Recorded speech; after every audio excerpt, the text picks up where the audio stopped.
नमस्कार दर्शक मित्रों, आपकी अपनी चैनल द रियल डिबेट पर आपका स्वागत है। आज हमारा सद्भाग्य रहा है कि हमारे साथ गुजरात के वरिष्ठतम पत्रकार दिलीप भाई पटेल जी जुड़े हैं। दिलीप भाई से मेरा आजकल करते हुए करीब 3 दशक का नाता रहा है। एक निर्भीक और बिल्कुल सीधी लिट्टी के पत्रकार की हैसियत से उन्होंने जहां भी काम किया मुझे प्रभावित किया है। विषय की समझ, स्पष्ट बात और अपनी बात बिल्कुल दृढ़ता पूर्वक और निर्भीकता से कहने की हिम्मत, ये दिलीप भाई पटेल की विशिष्टता है। शायद इसी वजह से दिलीप भाई पत्रकार आलम में एक वरिष्ठ पत्रकार होने के नाते बावजूद भी गोदी मीडिया का भाग नहीं है। न तो उन्होंने अपनी चैनल खोली है, वो मेरे जैसे यूट्यूबर जरूर हैं, मगर सीधी बात सीधी तरह से कहने के आदी है। तो दोस्तों, आज हम चर्चा करना चाहते हैं जो आज हमारे प्रधानमंत्री जी ने, हमारे प्रधानमंत्री जी को एक मेरे ख्याल से एक आदत सी पड़ गई है हर 6 महीने में देश समक्ष एक ऐसा कोई मुद्दा ले आने का जिससे वो कुछ फाइले वाइले वगैरह है जो हमारे एक बड़े उद्योगपति के लिए उनकी एटॉमिक पावर जनरेशन के लिए शांति एक्ट के तहत कंपनी भी फॉर्म हो जाती है। शायद पहली निजी कंपनी है जो पब्लिक लिमिटेड कंपनी की हैसियत से फॉर्म हुई है, और शांति एक्ट जो 3 दिनों में संसद में पास किया गया, वो एक सुभग संयोग है कि इससे ये हमारे उद्योगपति हैं, उनके पिताश्री का नाम भी शांतिलाल है, और वो एक्ट भी शांति एक्ट है जो एटॉमिक एनर्जी को रेगुलेट करने का और उससे प्राइवेटाइज करने के जो नियम वगैरह बने हैं। आज एक दूसरा शगुफा छोड़ा है उन्होंने। 2 मुद्दे इसमें शामिल है। एक तो महिला आरक्षण, लोकसभा में 33%। अब कुछ उसके इतिहास में चले जाए हम, दिलीप भाई की क्षमा याचना के साथ, क्योंकि उनके लिए सब रिपीटेशन होगा, मगर जो दर्शक मित्र हमारे सही मायने में इतिहास जानना चाहते हैं उनको मैं कहना चाहूंगा कि 1931 में तत्कालीन इंडियन नेशनल कांग्रेस का एक अधिवेशन कराची में हुआ था।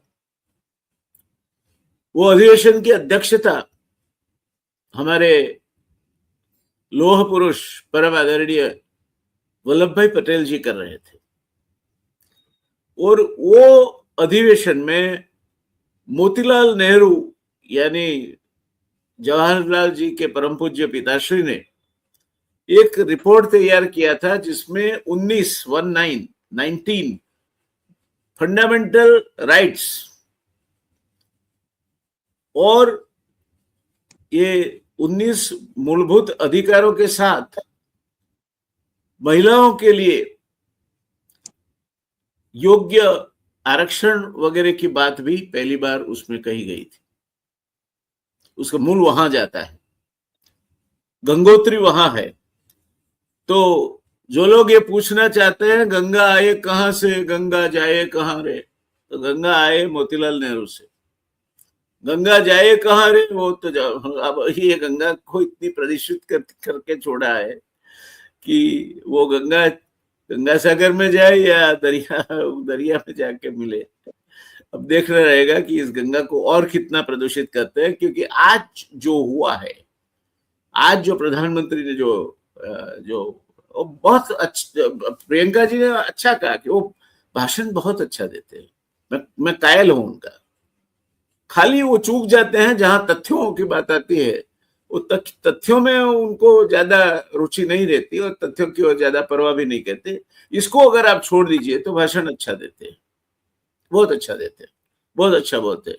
किसी भी इशू को इमोटिव इशू में कन्वर्ट करना, भावना को उसके साथ जोड़ना और आपको प्रवाह के साथ खींच लेना, इस इनकी एक निजी मनताओं की वो प्रकृति के, निजी प्रकृति के वो धनी है।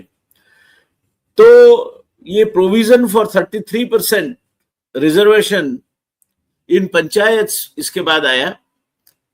मोतीलाल नेहरू की रिपोर्ट से हम आगे बढ़े तो ये जो है सांसद प्रियंका गांधी ने जो बताया उसकी बात कर रहा हूं कि 33% रिजर्वेशन पंचायती संस्थाओं में, जिनका आज लाभार्थी हमारी बहनें हैं, वो एक पंचायती राज समिति बनी थी।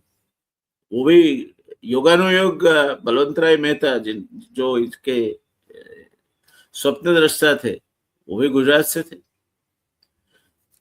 मगर वो आया प्राइम मिनिस्टर राजीव गांधी के समय में, उन्होंने लागू किया।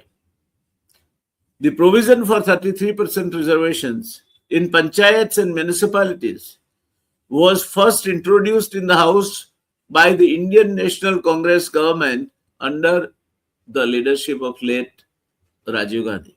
ये तथ्य है और तथ्य से किसी को आपत्ति नहीं होनी चाहिए। तो अभी ये जो आया है, ये पता नहीं, कई लोगों में कई ऊपर से जन्म के समय में कई गुण भगवान डाल देता है। आज की भारतीय जनता पार्टी में उन्होंने एक खास क्षमता डाली है। हमारे गुजराती में पिताजी की जो बहन होती है उसको बाफोई यानी फोईबा कहते हैं, और बच्चे का नामाभिधिकरण वो फोई करती है। नारी जाति है, मगर बीजेपी में वो फोई के गुण जो है वो ठास ठोस करके भरे हुए हैं। किसी भी नाम को, ये एटॉमिक एनर्जी का एक्ट लाए तो शांति है, अभी लाए नाम तो नाम उन्होंने दिया है फोईबा ने, नारी शक्ति वंदन अभियान। हम पढ़ते थे रमनलाल नीलकंठ को, उनकी एक किताब है, उनका एक पात्र है भद्रम भद्र। रेल लाइन पे सिग्नल लगते थे उस टाइम पे, वो ऐसे सिग्नल नीचे जाता था, गाड़ी को जाने देना हो तब, नहीं जाने देना हो तब सीधा रहता था। वो एक ही शब्द उसके लिए इस्तेमाल होता था, सिग्नल। मगर हमारे भद्रम भद्र नहीं बोलते ऐसा, वो बोलते थे लोहपथ गामिनी गमन आगमन निर्देशन लोहपट्टिका।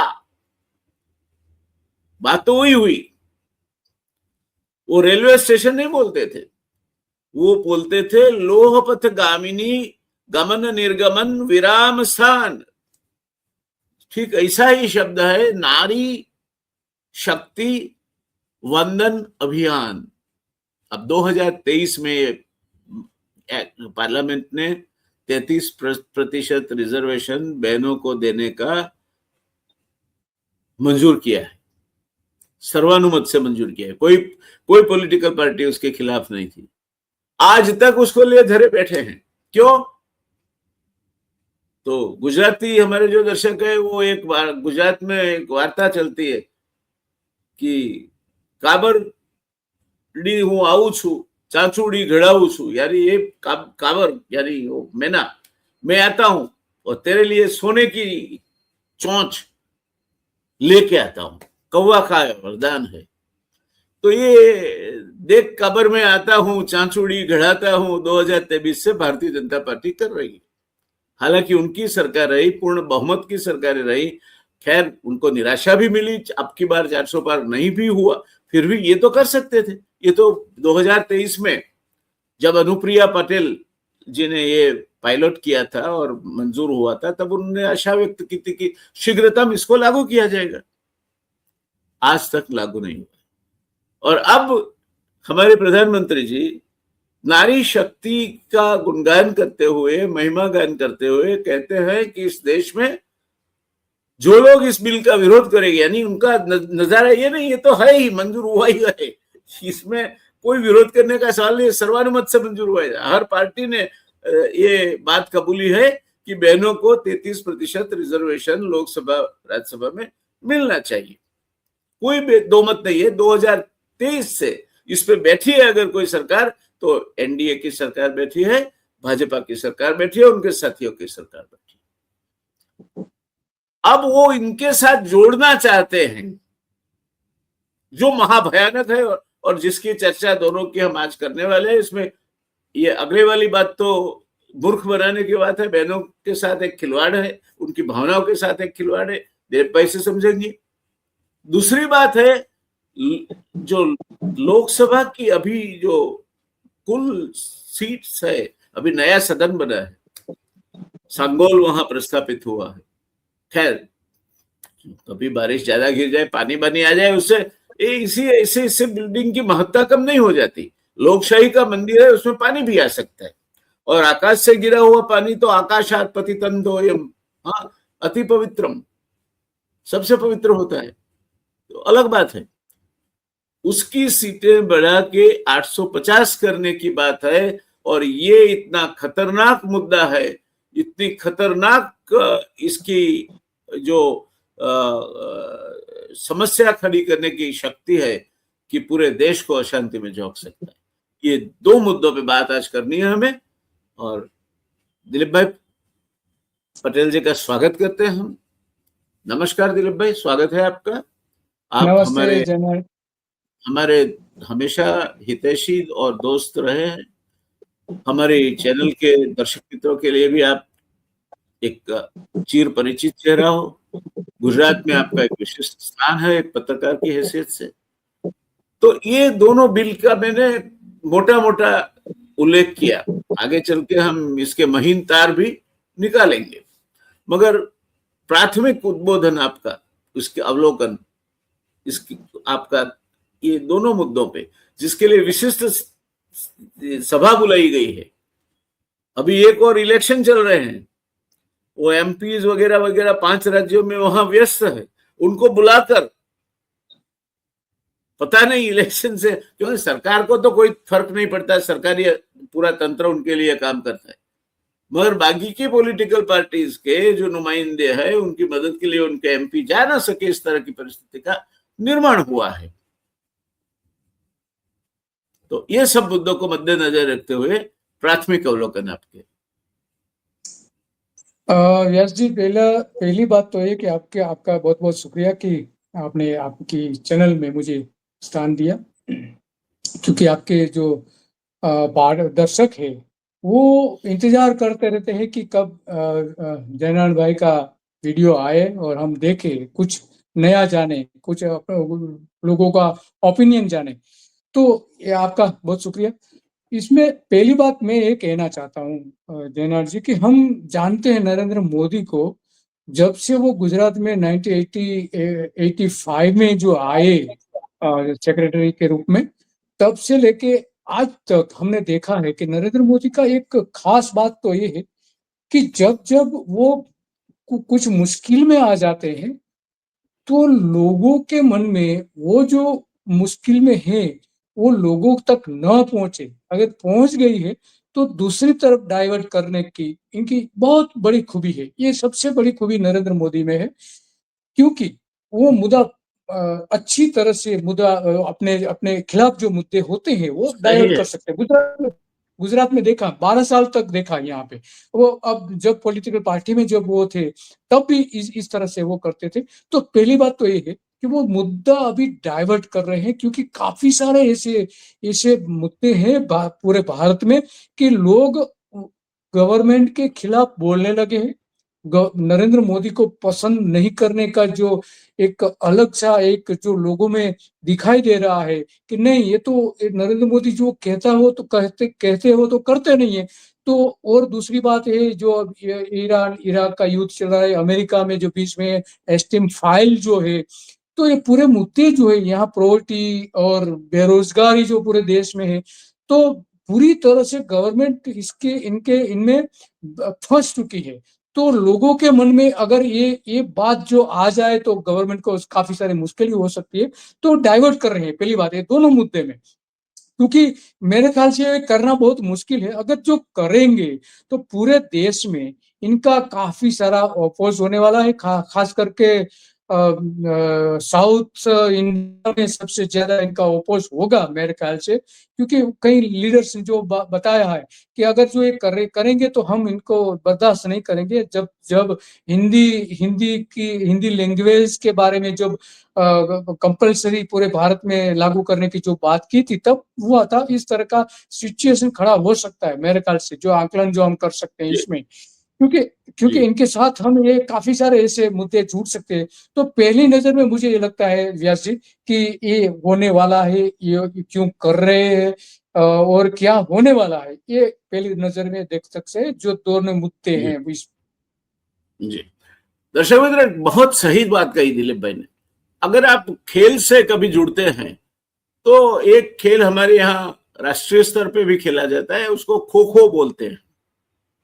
उसमें एक जो बड़ा अच्छी तरह काम कर रहा हुआ, परफॉर्म कर रहा हुआ जो खिलाड़ी है, उसको जब टारगेट किया जाए तब उसके बीच में दूसरा कूद पड़ता है और अटेंशन डाइवर्ट करने का काम करता है। ठीक यही काम नरेंद्र जी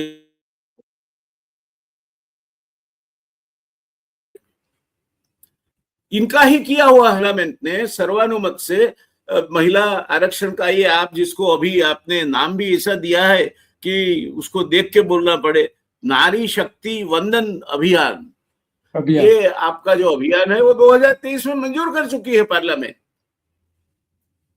वो सर्वानुमत से हुआ है, सो एक तरह से कॉन्स्टिट्यूशनल अमेंडमेंट भी मंजूर हो चुका है।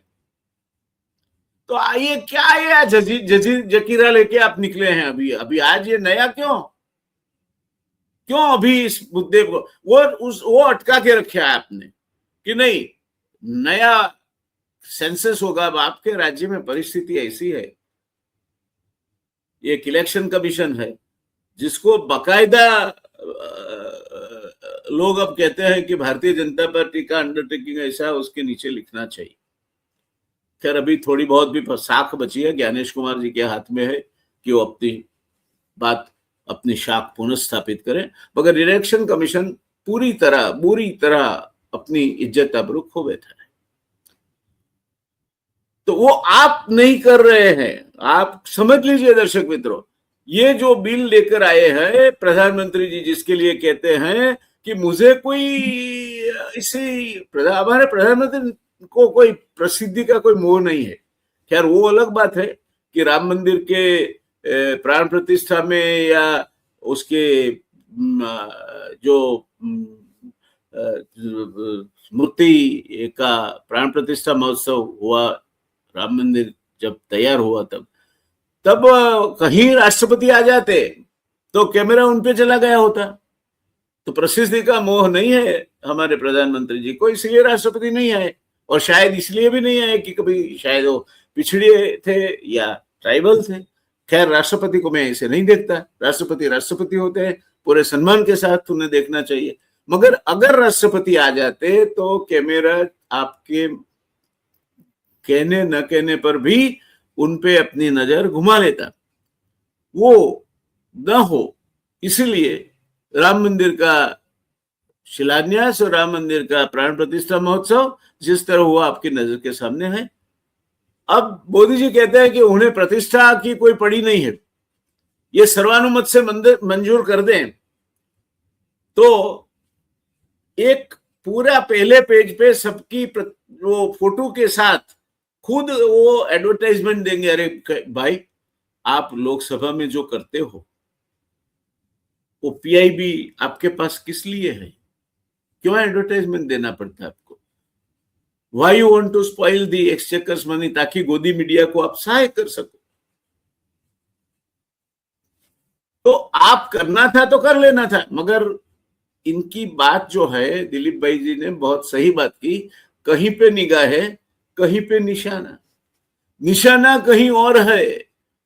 वो 2023 वाली बात उन्होंने अटका के रखी कि नहीं डिलिमिटेशन हो जाए, उसके साथ ये जुड़ेगी, डिलिमिटेशन हुआ नहीं, अब 2027 के पहले वो होना नहीं है।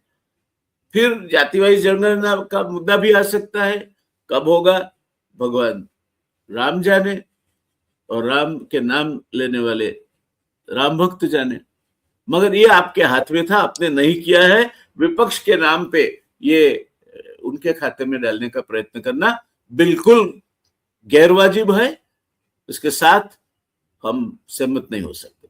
अब जो रहस्य है वो वहां है, जो दिलीप भाई ने इशारों में बता दिया, उसे मैं आपके लिए समझा के रखना चाहता हूं, और उसके लिए आपको एक छोटी सी नजर ये छोटे से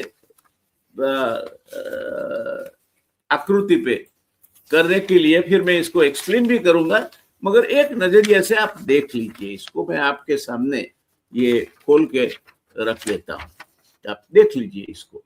ये ग्राफ्स दिए हुए हैं, और ये इसीलिए मैं आपको दिखा रहा हूं ताकि आपको ये ना लगे कि हम तैयारी करके भी करे बिना आपके सामने बैठे हैं। ये जो मुद्दा है, जो दिलीप भाई ने बोला कि भारी अशांति का कारण बन सकता है, ये मुद्दा इसके तहत छिपा हुआ है। ये जो हमारा जो कॉन्स्टिट्यूशन है, शायद दुनिया में बहुत कम कॉन्स्टिट्यूशन ऐसे हैं जो 1 पर्सन 1 वोट के सिद्धांत को स्वीकार करते हैं, एक व्यक्ति एक वोट। तो इसको अगर डिलिमिटेशन के साथ जोड़ के आपने 850 सीट बढ़ा दी, तो होने वाला क्या है? क्यों साउथ को तकलीफ है?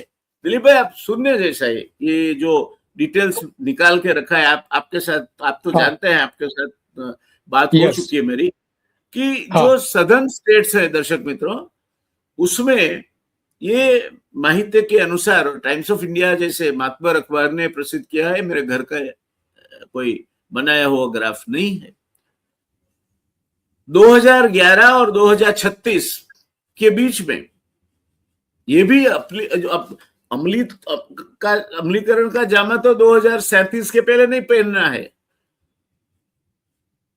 तो ये सदर्न स्टेट्स है, 2011 और 2036 के बीच में इनकी पॉपुलेशन में 2.5% की घटोतरी होगी, घटेगी। पश्चिम जहां हम आते हैं, गुजरात आता है, ज्यादा फर्क नहीं पड़ेगा, 2011 2036 0.4%। पूर्व के जो राज्य है, सबसे ज्यादा गड़बड़ वहां है। 2011 में 11% घट के 11% के ऊपर 1.3% घटोतरी, यानी काफी बड़ी घटोतरी होने वाली है पूर्वोक्त राज्यों में। मध्य भारत में 2011 में 10.5%, 2036 में 11.7%, यानी 1.2% बढ़ेगा। उत्तर पूर्वी राज्यों में 3.8% है, 3.8% ही रहेगा। उत्तर यानी नॉर्थ 2011 में 31% है, 2037 में 32.6, यानी कि 2.36% घटेगी, तो बढ़ेगी। यानी कि मध्य भारत में 1.2% और उत्तर भारत में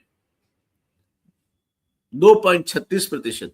सबसे ज्यादा वस्ती 2036 तक ये दो राज्य विस्तारों में, मध्य भारत और उत्तर भारत में बढ़ेगी। सबसे ज्यादा घटेगी कहां? तो दक्षिण भारत, पूर्व राज्य और उत्तर पूर्वीय जो राज्य है उसमें स्टेबल रहेगी, पश्चिम में स्टेबल रहेगी। उत्तर पूर्वी और पश्चिम के जोन में ज्यादा बढ़ोतरी या कमी नहीं होने वाली है, मगर सबसे ज्यादा 2.5% की कमी 2011 और 2037 के बीच में दक्षिण भारत में होगी। सबसे बड़ा रीजन यह है कि ये लोगों को दहशत है कि अगर उत्तर भारत और मध्य भारत, यानी कि खास करके अगर नाम के साथ हम जोड़े तो उत्तर प्रदेश, मध्य प्रदेश और बिहार, यही इस देश के लोकसभा का जो 850 सीट का जो बड़ा एक गोला बनने वाला है, उसके मुख्य लाभार्थी होने वाले हैं, तो बाकी के राज्य जो हैं तो वो तो हाशिए पे चले जाएंगे। हमारे प्रधानमंत्री कहते हैं मैं देखूंगा, मेरी गारंटी है। अब हमारे प्रधानमंत्री साहब ने कई नगरपालिका की चुनाव में भी उनकी गारंटी के ऊपर लोगों को चुनवा के ले आए, उसके बाद वो गारंटी भूल गए। ये किस तरह ये गारंटी एप्लीकेबल होगी? क्या आप कॉन्स्टिट्यूशन का मूलभूत सिद्धांत जो डॉक्टर बाबा साहब अम्बेडकर ने बना के हमें दिया है, 1 पर्सन 1 वोट, उसको बदलने जा रहे हैं आप? कि दक्षिण का अगर एक इंसान है, उसका 1.25% वोट गिना जाएगा, क्या आप वो करोगे? कॉन्स्टिट्यूशनल अमेंडमेंट करोगे? उसके लिए आपको 2/3 बहुमत चाहिए, जो आपके पास लोकसभा में है नहीं, राज्यसभा में भी नहीं है। तो ये आप मैं करूंगा यानी आर यू अबव कॉन्स्टिट्यूशन? आप भारत के जो बाबा साहब अम्बेडकर ने जो बना के हमें जो दिया है कॉन्स्टिट्यूशन, बंधारण, उससे ऊपर हो। आप हमारे प्रधानमंत्री हो, हम आपको आपका बहुमान करते हैं, आपका धन्यवाद करते हैं, आपका सम्मान करते हैं। मगर आप और हर प्रधानमंत्री इस देश का अगर मर्जी के मुताबिक संविधान को बदलने लगे तो देश नहीं रहेगा। और यही दहशत शायद व्यक्त की गई थी तब जब पार्लियामेंट में कहा गया था कि this is a good constitution in the hands of good people. ये अच्छा संविधान है, जबकि इसकी अमल अच्छे लोगों के हाथ में है। लोकसभा, राज्यसभा और अन्यत्र जिन को इनके साथ लेना देना है, चाहे सुप्रीम कोर्ट हो, चाहे constitutional institutions like election commission हो, वहां अच्छे लोग हैं तो ये अच्छा संविधान है। मगर अगर नहीं है तो आज हम भुगत रहे हैं। अब ये मुद्दा जो है, जो दिलीप भाई ने इशारे में हमारे सामने रख दिया था, दिलीप भाई की एक और खासियत है, वो इनकी रिपोर्टिंग बहुत पॉपुलर थी और सटायर, जिसको हम कटाक्ष बोलते हैं, छोटी सी बात में गागर में सागर भर देना, इनकी महारत है दिलीप भाई में। तो इन्होंने सिर्फ ये कहा कि इसके परिणाम खराब आएंगे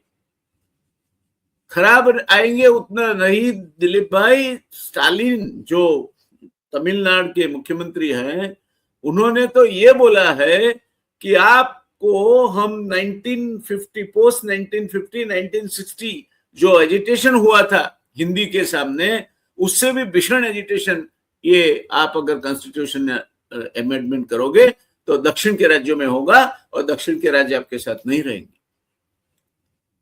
मैं मानता हूं कि ये बहुत गंभीर बात है और ये मुद्दे पे किसी भी आगे कदम बढ़ाने के पहले प्रधानमंत्री जी को सब राज्य के मुख्यमंत्रियों के साथ बैठना चाहिए, सब सांसदों के साथ बैठना चाहिए और उनको समझाना चाहिए। मैं प्रधानमंत्री की बात में शंका नहीं करता, उन्होंने कहा मैं कर दूंगा, मैं हूं ना। तो ये जो किस तरह से आप करोगे, वो अप द स्लीव क्यों रख रहे हो आप? आपने कोई फॉर्मूला तो बिल में तय नहीं की, कुछ फॉर्मूला तो आप डिस्कस नहीं करने जा रहे कि ये रास्ता है जिस रास्ते से जिन राज्यों ने अपने यहां वस्ती नियंत्रण किया, जिन राज्यों ने अपने यहां शिक्षण बढ़ाया, जिन राज्यों में शिक्षा, दीक्षा और समझदारी की वजह से वस्ती विस्फोट नहीं हुआ, जिन्होंने एक तरह से देश की और देश के संविधान की सेवा की, उन राज्यों को दंडित नहीं किया जाएगा। कैसे नहीं किया जाएगा, ये बात हम प्रधानमंत्री जी से सुनना चाहेंगे। हम तो ठीक है, मगर आपके देश के जो मुख्यमंत्री हैं उनको बुला लीजिए आप, और सांसदों को बुला लीजिए। चलो सांसदों को सबको नहीं बुलाना है तो प्रमुख विपक्षी जो दल है उनके नेता उपनेता को बुला लीजिए, बैठिए उनके साथ, समझाइए। और अगर देश में अभी हम जूझ रहे हैं, वो कोई फाइल का नाम दिलीप भाई दे रहे थे, इसी फाइलें तो कई फिरती है, यहां भी फिरती है, वो वहां अमेरिका का ही उसमें कोई स्पेशलिटी है ऐसा मत समझिए। आपको आपके नेबरहुड में भी मिल जाएगी ऐसी फाइलें, यहां भी फाइलें चलती थी और अभी भी कई फाइलें सर्कुलेशन में है। तो वो फाइल की चर्चा को गोली मारो। देश आजकल महंगाई, ये खाड़ी युद्ध की वजह से ऊर्जा की कीमतें बढ़ रही है, बेरोजगारी, आर्टिफिशियल इंटेलिजेंस की वजह से कई नौकरियां चली जाएगी, कई लोगों की चली जाएगी। खाड़ी के देश में हमारे 1 करोड़ लोग काम कर रहे हैं, क्या होगा, उनका भविष्य क्या है? ये परम मित्र डोनाल्ड ट्रंप, डोलैंड ही होगा, सही मानता हूं इनका, क्योंकि हमारे प्रधानमंत्री जी डोलैंड कहता है, मैं भी डोलैंड कहता हूं। तो डोनाल्ड ट्रंप भारतीयों के पीछे लगे हुए हैं, निकालो बाहर, निकालो बाहर, निकालो बाहर, और बिना दिमाग के उनके हेग सेट और वो सेट और वो सेट कहां से नंग लाके रखे हैं।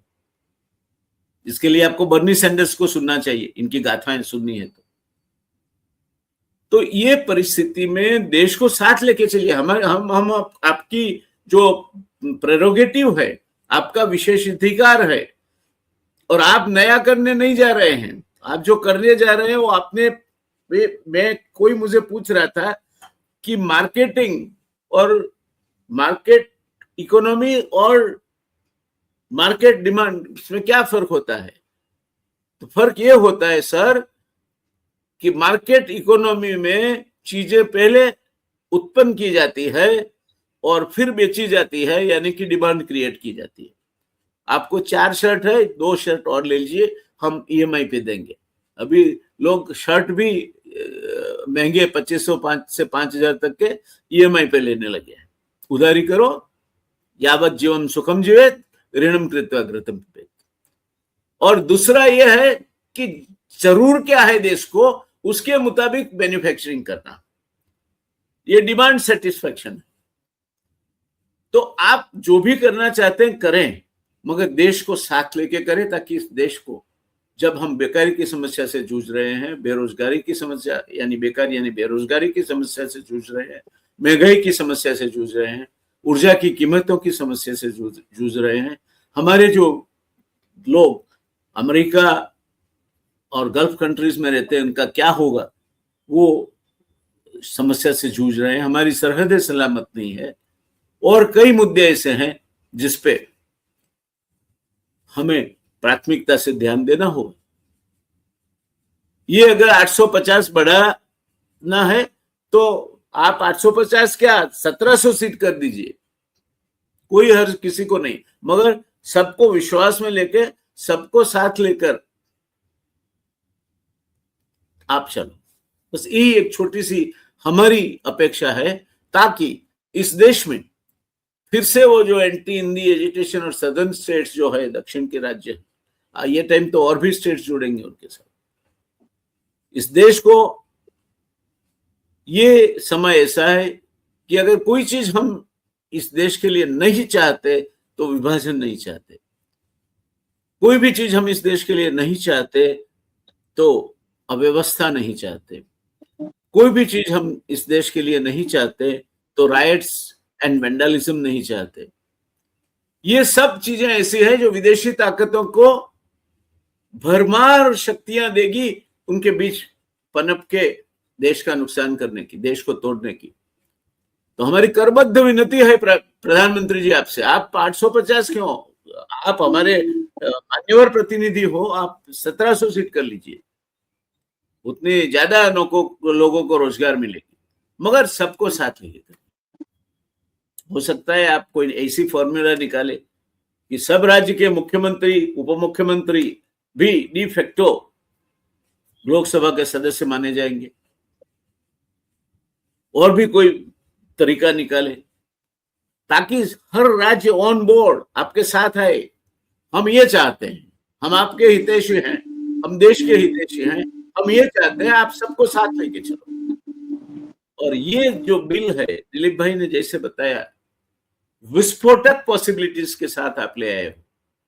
850 सीट में कोई तकलीफ नहीं है, आपने बनाया है, बिमल पटेल ने डिजाइन किया है। बिमल पटेल छोटी चीजें तो करते नहीं, उन्होंने रिवर फ्रंट भी की, तो अब गांधीनगर पहुंचने वाली है। छोटे काम नहीं करते बिमल पटेल, बिमल पटेल बड़े बड़े काम करते, जैसे कई लोग छोटे काम करने के लिए पैदा ही नहीं हुए, चाहे वो बिमल हो या गौतम हो, बड़े बड़े काम करते हैं। हमें कोई कोई तकलीफ नहीं है। उन्होंने अगर अब 850 लोगों के लिए नया संगोल वाला गृह बनाया है, गर्व है हमें हमारी लोकसभा पे। हमें और भी गर्व होगा जब 850 लोग बैठेंगे वहां, क्योंकि उसमें बोलने वाले तो 10% है, बाकी के तो पार्टी व्हिप के अनुसार चलने वाले। कर लीजिए आप, मगर देश टूटे नहीं, इस तरह से करिए, यही एक अपेक्षा है हमारी। अगर देश सुलग उठता है तो ये ऐसा हमारे लिए समय है जब हम इसको अफोर्ड नहीं कर सकते।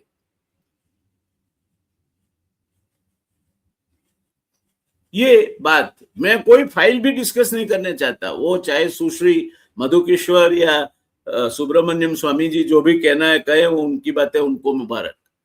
और उनके सामने भी अगर कोई आप हथियार उठा सकते हैं, उठा के उनको भी ठिकाने कर लीजिए, मगर देश खतरे में है सर, जागो। तो ये मुद्दा है जो दिलीप भाई ने खड़ा किया है। फिर से वापिस आता हूं मैं दिलीप भाई के पास, उनके अवलोकन के बाद फिर हम चर्चा को आज के लिए समापन करेंगे। जनरल भाई, आपने तो मोस्ट ऑफ बात बता दी, मगर मैं इसमें एक बात कहना चाहता हूं कि पहली बात, नरेंद्र मोदी जो है उनको अगर समझना है तो गुजरात में उन्होंने क्या क्या किया है वो पहले समझ ले तो अच्छा उनको हम समझ सकते हैं कि वो क्या करना चाहते हैं, और जो करना चाहते हैं वो क्यों नहीं कर रहे हैं, जो नहीं करना चाहते वो क्यों कर रहे हैं। पहली बात कि गुजरात में 50% रिजर्वेशन है वीमेन के लिए। हाँ, तो वो अमेंडमेंट पास किया था गुजरात में, और गवर्नर ने काफी इसमें क्वेरी निकाली थी कि भाई ये जो लॉ है इसमें कुछ सुधार करना पड़ेगा। तो पूरा भारतीय जनता पार्टी के जो विमेन विंग थी वो गवर्नर हाउस पहुंच गई, वहां रोड पे जाम कर दिया, स्लोगन शाउटिंग किया, सब कुछ किया। तो नरेंद्र मोदी की खूबी क्या है कि वो जो कायदा कानून है उनको पॉलिटिकली किस तरह से यूज किया कर सकते हैं वो अच्छी तरह से जानते हैं। काफी सारे ऐसे गुजरात में उन्होंने कायदे बनाए, लॉ बनाए कि जो एक्चुअल में वो इम्प्लीमेंट नहीं कर सकते थे, फिर भी बनाए। क्यों? क्योंकि उनका डिस्कस हो, जो लोग जिस तरह से गवर्नमेंट के खिलाफ जो सोचते थे तो उनको डाइवर्ट करके ये लॉ के नजदीक ला जाते हैं और लोग उन पर डिस्कस करते हैं। तो ये इनकी पहली खूबी है कि जो कानून का किस तरह से पॉलिटिकल यूज कर सकते हैं, तो इसमें देख सकते हैं। ये पहली बात। दूसरी बात जो आपने बताई कि पूरे देश में जो क्या सिचुएशन होने वाली है वो अच्छी तरह से आपने बताई। तो इसमें एक मैं ऐड करना चाहता हूं कि स्टेट और स्टेट के बीच में ये होगा, सिर्फ ये स्टेट और स्टेट के बीच की बात नहीं है, हर एक स्टेट में होगा। मैं आपको एग्जांपल देता हूं कि गुजरात में अभी क्या सिचुएशन है।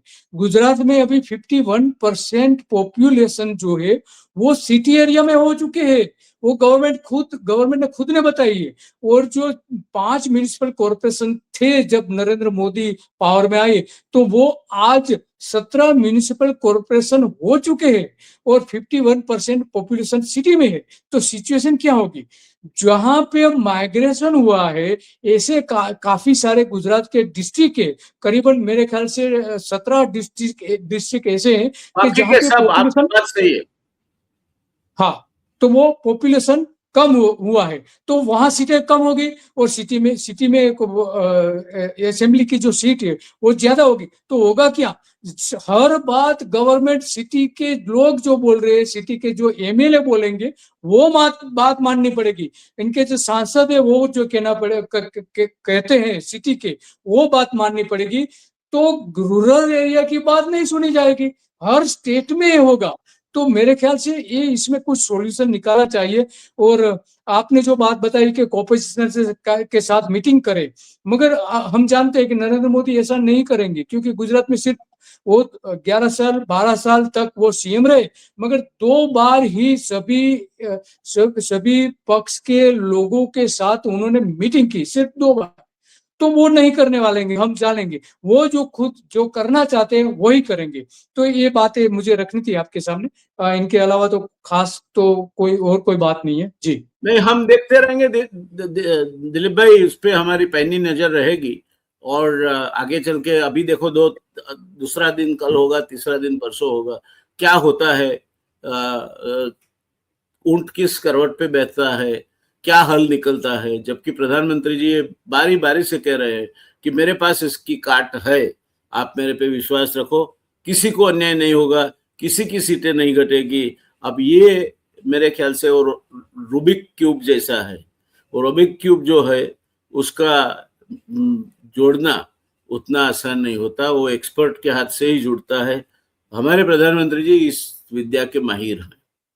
तो हम आशा रखें, देश हित में ये आशा रखें कि हमारे प्रधानमंत्री जी उसमें सफल रहें। हमारी से कश्ती निकाल के इस देश को रखना मेरे बच्चों संभाल के, ये एक जागृति पिक्चर का गाना था। और 13 अप्रैल वो जलियांवाला बाग हत्याकांड और जनरल डायर के नाम समर्पित है। उनकी दुखद स्मृतियां, जिसको हम नतमस्तक वंदन करते हैं। जलियांवाले बाग को देखो जहां चली थी गोलियां, ये मत पूछो किसने खेली यहां खून की होलियां। एक तरफ बंदूकें दंदन, एक तरफ थी टोलियां, मरने वाले बोल रहे थे इनकलाब की बोलियां। यही लोगों ने तो लिखी थी कहानी हमारे हिंदुस्तान की। इस मिट्टी से तिलक करो, ये धरती है बलिदान की। कहीं फिर से वो धरती रक्त रंजित न हो जाए, कहीं फिर से सरदार साहब ने जो अपना खुद की नादुरुस्त तबियत के चलते हुए, नादुरुस्त आरोग्य के चलते हुए जो जहमत उठाकर अपनी जात समर्पित करके, जात की वो यज्ञ में आहुति देकर, वो जो 550 से ज्यादा राजे रजवाड़ों को एक करके हमें एक देश दिया था, वो टूटे नहीं। तो ये हमें हमेशा याद रखना है। दिलीप भाई, अब तो बंगाल में चुनाव चल रहा है और यही गीत की पंक्तियां हैं। ये देखो बंगाल हमारा, हर चप्पा हरियाला है, ढाला है बिजली ने उसको, भूचालों ने पाला है। हाँ, यही बंगाल है, यही तो है ना। जिस तरह जलियांवाला बाग का इतिहास है, बंगाल का इतिहास है। सुभाष बाबू वहां से है, सरदार साहब गुजरात से है, गोविंद वल्लभ पंत से लेकर कई हमारे स्वतंत्र सेनानी, पंडित जवाहरलाल नेहरू तक, लाल बहादुर शास्त्री जी तक, उत्तर प्रदेश, मध्य प्रदेश और हिंदी भाषी बेल्ट से है।